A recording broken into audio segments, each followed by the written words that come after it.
New at 11, Tampa police believe a serial killer may have killed 3 people in the same neighborhood in the past 2 weeks. The body of a 14-year-old boy was discovered at Jax Beach this morning.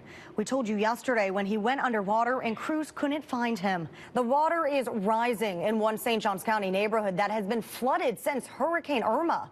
Action News Jax first showed you last week how this has been an ongoing issue on Winton Circle for years. And it's the same company our Action News Jax investigation last week revealed is failing to fix customers' roofs months after accepting payment. And since our story aired, multiple people who used to work there have reached out to Action News Jax investigator Jenna Bourne. The man accused of killing a St. Augustine priest will be sentenced tomorrow. We told you when Stephen Murray said he reportedly reached a plea deal with prosecutors.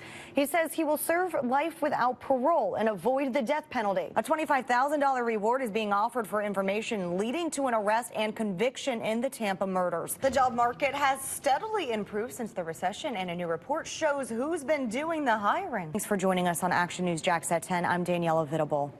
Police originally asked people to be on the lookout for a green car, but they determined it was unrelated to the missing boy. We have team coverage tonight on the case of Amari Harley. We start with Caitlin Channa, who has been at the park since early this evening. Caitlin, police say they had to call the city to drain the water tank in the park, and that's when they found the body. 1 week after the power went out, there are still about 14,000 without power in our area. Restoration is expected sometime early this week in most of our area, and most students will go back to school tomorrow. Kids in Baker County return Tuesday. Action News Jax Kevin Clark is live in Middleburg. And Kevin, homeowners there are getting help cleaning up from students all the way from Tennessee. Power in parts of Puerto Rico has been restored thanks to local energy crews. APR Energy was contracted by the U.S. Army Corps of Engineers to deliver a power plant to San Juan. This video shows workers installing the new turbines. It's big enough to power thousands of homes, hospitals, and businesses. In Bradford County, several lakes are restricted to the public. Only homeowners and rescuers are allowed at Crosby, Sampson, and Santa Fe.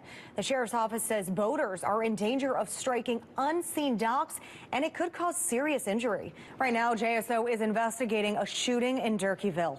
It happened near West 14th Street and Connolly Avenue around 10:15 this morning. Police say a 48-year-old man was shot in his side.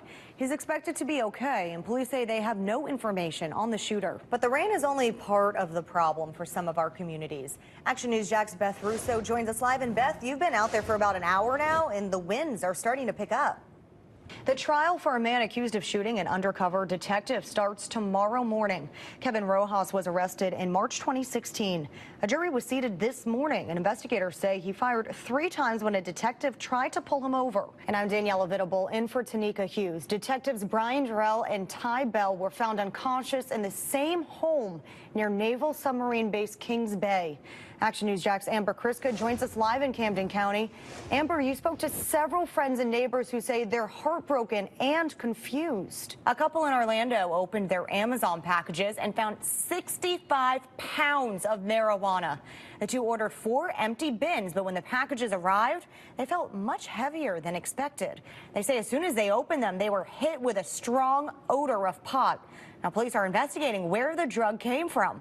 Amazon says they're working with law enforcement to solve the case. Right now, JSO is searching for a suspect after 4 people, including a teenager, were shot in an Ocean Way house overnight. Action News Jax is getting results for students out of Jacksonville Elementary School shortly after we told you Carter G. Woodson Elementary was refusing to put toilet paper in the bathrooms.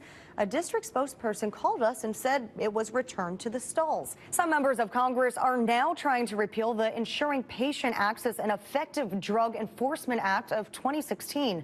The effort comes after a 60-minute investigation found the law hindered the DEA's power to go after drug distributors. Police are looking for a man who they say knocked a woman out and raped her in her own home on the South Side. This is the 4th sexual assault in less than a month. A former Las Vegas police officer pleaded guilty to a misdemeanor with a woman he suspected was a prostitute. Take a look at this video and you can see the officer slamming that woman into the hood of the car. Richard Scavone faces up to a year behind bars after he handcuffed a woman and assaulted her several times, causing bodily injury. A JSO detective is reliving the moment he was shot.